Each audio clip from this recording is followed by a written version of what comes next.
Hello বন্ধুগণ, আসসালামু আলাইকুম। কি অবস্থা সবার?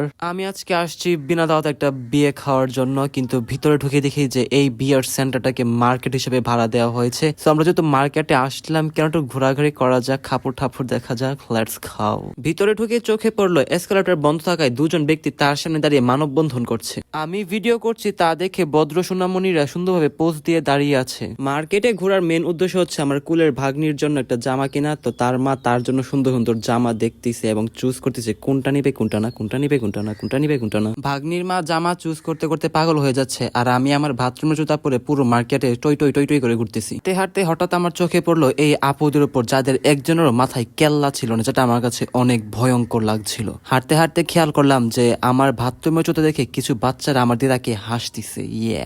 অল্প এগোতেই খেয়াল করলাম এক নারী আমাকে দেখে বিভিন্ন অঙ্গি ভঙ্গি করছে, যেটা দেখে আমি তাৎক্ষণিক সেই স্থান ত্যাগ করে আসি। অনেক ঘাটাঘাটি করার পর ভাগ্নির মা ভাগ্নির জন্য একটি জামা কিনতে সফল হলো, এবং আমরা বিয়ে বাড়িতে কোনো খাবার দাবার না পেয়ে আমরা বিয়ে বাড়ির সামনে থেকে শরবত এবং পানিপুরি খেয়ে আমরা আবার প্রাইভেট জেট দিয়ে আমাদের বাসার উদ্দেশ্যে রওনা দিয়ে দিলাম। সো দেখা হবে নেক্সট ইন্টারেস্টিং ভিডিও নিয়ে।